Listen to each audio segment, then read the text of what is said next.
Sabda TV.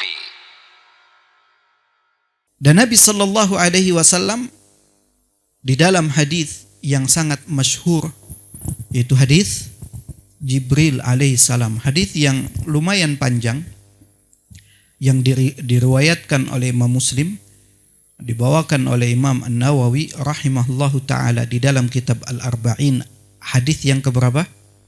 Yang kedua, dari sahabat Umar ibn al-Khattab radhiyallahu an, yang menceritakan ketika Rasulullah sallallahu alaihi wasallam bermajlis, duduk-duduk dengan para sahabatnya, tiba-tiba ada seseorang yang datang. Seorang yang datang menemui beliau sallallahu alaihi wasallam, di mana saat itu tidak ada yang mengenal satupun di antara hadirin. Tidak ada yang mengenal, dan yang datang ini tidak ada tanda-tanda safar.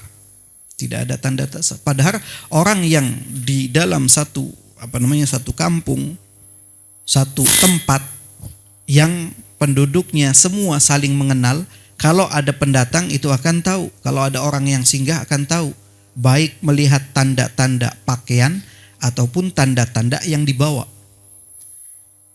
Tidak ada tanda-tanda safar, pakaiannya sangat putih, maksudnya cemerlang gitu ya, begitu putih cemerlang, rambutnya sangat hitam. Kalau musafir itu mungkin rambutnya acak-acakan, mungkin kalau diibaratkan bawa bawa tas gendong gitu ya, atau mungkin ransel atau apa saja yang menunjukkan dia seorang musafir, rambutnya sangat hitam. Tidak ada yang mengenal. Kemudian tiba-tiba duduk di hadapan Nabi Shallallahu Alaihi Wasallam, menempelkan kedua lututnya dengan kedua lutut Rasulullah Shallallahu Alaihi Wasallam. Kemudian meletakkan kedua tangannya di atas kedua paha Rasulullah Shallallahu Alaihi Wasallam. Kemudian bertanya.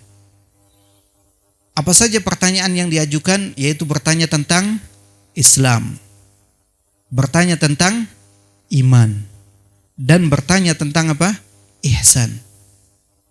Kemudian bertanya juga tentang hari kiamat, dan bertanya tentang tanda-tanda hari kiamat.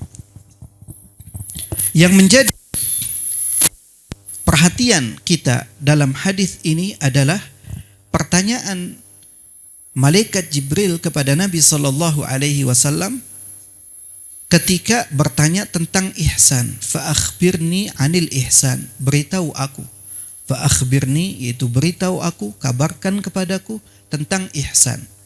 Kemudian Nabi Sallallahu Alaihi Wasallam menjawab, al-ihsanu, ihsan itu an ta'budallaha ka'annaka tarahu, engkau menyembah Allah, engkau beribadah kepada Allah Subhanahu wa taala ka'annaka tarahu, seakan-akan engkau melihatnya, melihat Allah Subhanahu wa taala. Dan kita kalau beribadah, kalau melakukan satu ketaatan, kita akan melihat, sehingga tidak perlu mencari perhatian yang lain. Kalau kita melihat Allah, maksudnya karena kita tidak akan bisa melihat Allah Subhanahu wa taala. Kata Nabi, fa illam takun tarahu, kalau engkau tidak bisa melihat Allah, dan tidak akan mungkin manusia di dunia bisa melihat Allah. Allah Subhanahu wa taala jadikan sebagai apa? Sebagai nikmat yang paling besar bagi penghuni surga untuk melihat Allah Subhanahu wa taala. Lilladzina ahsanul husna wa ziyadah. Dan bagi orang-orang yang selalu berbuat baik, al-husna ay al-jannah, balasannya adalah surga, wa ziyadah, dan tambahan.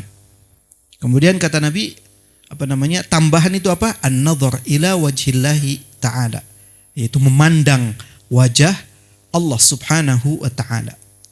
Engkau beribadah kepada Allah Subhanahu wa ta'ala seakan-akan engkau melihatnya. Dan jikalau engkau tidak melihatnya, engkau tidak melihat Allah, karena tidak akan mungkin bisa melihat Allah. Fa innahu yaraka, maka sesungguhnya Allah melihatmu. Allah pasti melihat kita. Allah tidak akan pernah lalai. Tidak akan pernah sekejap mata pun kita lepas dari pandangan Allah Subhanahu wa ta'ala. Kalau seperti ini, berarti apa yang harus kita lakukan? Berarti kita harus betul-betul memperbaiki baik kita atau amalan kita dan setiap gerak-gerik kita, termasuk ucapan kita. Karena Allah Subhanahu wa ta'ala menyaksikan dan melihat kita. Ikhwani wa akhwati azani Allah wa iyyakum. Ini yang berkaitan dengan ihsan. Jadi kita selalu merasa diawasi oleh Allah Subhanahu wa ta'ala.